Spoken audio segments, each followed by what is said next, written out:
वालेकुम, मैं हूँ आपका होस्ट अब्दुल। नाज़रीन, अक्सर कहा जाता था कि खड़क सिंह के खड़कने से खड़कती हैं खिड़कियाँ, खिड़कियों के खड़कने से खड़कता है खड़क सिंह। तो आज हम मौजूद है खड़क सिंह की हवेली के बाहर। ये जो बाइक आप देख रहे हैं खड़क सिंह की नहीं है, ये यकीनन यहाँ पे जो लोग मुलाजमीन काम कर रहे हैं, क्योंकि इमारत की जो है वो रेनोवेशन का काम जारी है, क्योंकि खस्ता हाल हो चुकी थी। आज भी आपको मेरे कैमरामैन दिखा सकते हैं, तो ये दरो दीवार, इनकी मोटाई देखें आप, कि जब ये हवेली तामीर करवाई गई होगी, इसके ऊपर जो उस टाइम का समझे आप सीमेंट की लेयर की गई है, तो यकीनन कोई 2 इंच से ज़्यादा, 2.5 इंच से भी ज़्यादा मोटी लेयर है जो सीमेंट की लेयर की गई थी। और जो इसमें बारीक ब्रिक्स का इस्तेमाल किया गया ईंटों का, तो वो आप देखें कि किस कदर मजबूत ईंटें हैं कि आज भी ये हवेली वैसे ही कायम व दायम है। लेकिन इसका बाकायदा रेनोवेशन का काम करवाया जा रहा है, तो आपको लेके चलते हैं और दिखाते हैं कि जो दरो दीवार हैं इसके वो कैसे कायम व दायम है, और जो रेनोवेशन का काम है वो भी जारी है, क्योंकि ऊपर जाना ममनू है। बेसिकली इसका ऊपर से एक दाखिली रास्ता था जो भी आम व ख़ास के लिए ममनू कर दिया गया है, और जल्द कहा यह जा रहा है कि उसकी रेनोवेशन कंप्लीट हो जाएगी। ये उस हवेली के नीचे वाला पोर्शन है, ये सारे दरवाज़े आप देख सकते हैं कि दरवाज़े मौजूद हैं, और यहाँ पे बाकायदा तोड़ फोड़ की गई है ताकि दोबारा से इस हवेली में वो जान डाली जा सके।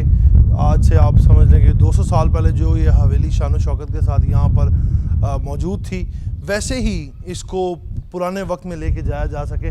और कुछ आप समझे उसका अहाता जो है वो रेनोवेट किया गया है, लेकिन वो ना होने के बराबर है, क्योंकि आप समझे 3rd फ्लोर पार्ट भी नहीं है उसका, बिल्कुल एक छोटे से अहाते को रेनोवेट कर लिया गया। बहुत बड़ी हवेली है, और सबसे बड़ी बात यह कि इसकी रेनोवेशन सिर्फ ऐसे नहीं हो रही कि इसको मुरम्मत करके और छोड़ दिया जाए, बाकायदा उसकी रेनोवेशन मुकम्मल तरीके से की जा रही है, ताकि किसी भी किस्म की कोई भी उसमें कमी ना रह जाए, जो लोग आएँ तो दाद दिए बगैर ना रह सके। इसी तरह इमारत के इस पोर्शन को देखें, इसको बाकायदा तकरीबन रेनोवेट कर दिया गया है, रंग रोगन कर दिया गया है।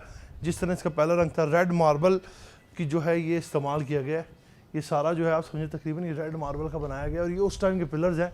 कितनी खूबसूरत इसमें नकतूब निगारी की गई, इसको तराश के बनाया गया होगा, कितने अरसा इस पर लगा होगा उस दौर में जब ना मशीनरी होती थी, ना कोई आप समझे कोई इक्विपमेंट्स होते थे, सिर्फ मज़दूरों की और हाथ की मदद से इसको तैयार किया गया। ये देखें, बल्कि इसकी ये फ़र्श के नीचे ये किस कदर खूबसूरत उन्होंने रेड मार्बल से तराश के हाथों की मदद से मज़दूरों ने इसको बनाया गया होगा, और इस फ्लोर को कितना मजबूत ये फ्लोर है।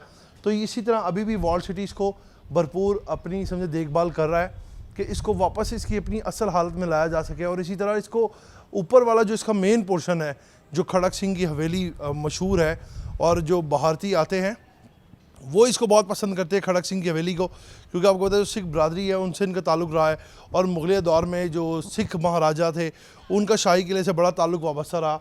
तो इसी तरह आज भी ये हवेली वैसे ही मौजूद है, लेकिन अफसोस सिर्फ थोड़ा सा ये होता है कि अब ये खस्ता हाल हो चुकी है, पहले इस पर नज़रसानी नहीं की गई। अब जब इसके हालात बहुत ज़्यादा बुरे हो चुके, तो वॉल सिटी ने दोबारा इसको रेनोवेट करने की ठानी। जब से समझे कि वॉल सिटी के पास सारे कदीमा की जगहें आई हैं, उसको वॉल सिटी भरपूर कोशिश कर रहा है कि उसको किसी तरीके से रेनोवेट करके उसकी असल हालत में लाया जाए। इसी तरह शीश महल की भी रेनोवेशन का काम जारी है। और इसी तरह ये दरवाज़े आप देखें कि ये जो दरवाज़े हैं कितने कदीमी दरवाज़े हैं, और इनकी लकड़ी देखें कितनी मजबूत है। अब की ये लकड़ी होती तो मेरे ख्याल से इसको दीमक नहीं की चाट जाना था, लेकिन ये उस दौर के जो मुग़लिया दौर के दरवाज़े हैं ये बहुत ही मजबूत हैं। अगर इसी तरह आपको लेके चलें हम लोग दूसरी जानिब, तो यहाँ से इस हवेली का दूसरा हिस्सा शुरू हो जाता है, जो ऊपर जाने का रास्ता हुआ करता था। और जब आप ऊपर जाएंगे तो आपको हवेली से पूरे किले के चारों अतराफ़ में आपकी नज़र जाएगी। हवेली ऊपर जाके आप समझिए कि किले के आप चारों अतराफ़ में देख सकते हैं। उस दौर में जब ये हवेली मौजूद होगी, तो मेरे ख़्याल से शहर का अहाता ही कितना होगा, तो आप समझिए इस हवेली की छत पे चढ़ के आप पूरा शहर ही देख सकते होंगे उस टाइम पे।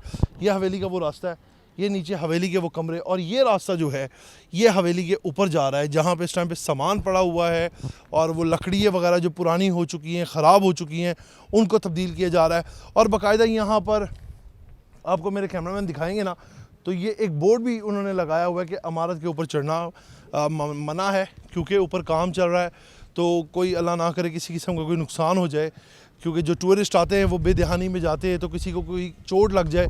इस वजह से इस टाइम पे खड़क सिंह की हवेली का जो है वो रास्ता बंद किया हुआ है। लेकिन आज भी आप ये हिस्से को देखें कि ये हिस्सा अपना जो है उस टाइम की तस्वीर अयां कर रहा है कि उस टाइम पे इस किले में क्या रौनक होती होगी और ये किला किस कदर खूबसूरत होता होगा जब ये पूरे अपने आबोताब में था, जब यहाँ पर चहल पहल हुआ करती थी, जब यहाँ पर वो बादशाह, वो वज़ीर और वो खड़क सिंह मौजूद हुआ करते थे जो इसके मालिक थे। तब इस किले की रौनक क्या होगी। मतलब कि आज अगर कई सौ साल बाद ये इतनी मजबूती के साथ कायम व दायम है तो उस टाइम पे इस किले की शान व शौकत क्या होगी, क्या खूबसूरत इस हवेली की शान व शौकत होगी और किस तरह इस हवेली में वो रौनकें हुआ करती होंगी, क्योंकि उस टाइम पे तो दिए ही जलते थे रौनकों के लिए। तो इसी तरह आज भी ये हवेली मौजूद है, लेकिन आपको हम ज़रूर दिखाएंगे जब इसकी रेनोवेशन कंप्लीट हो जाएगी। उसके बाद हम आपको लेके आएंगे कि वॉल सिटी ने किस तरह से खड़क सिंह की हवेली का काम कंप्लीट किया और आपको शीश महल भी हम लोग दिखाएंगे कि वो मुकम्मल होने के बाद किस तरह है। इसी के साथ अपने मेज़बान को इजाज़त दे, आपसे हम फिर मुलाकात करेंगे नए प्रोग्राम के साथ। तब तक के लिए अल्लाह ने के बाद।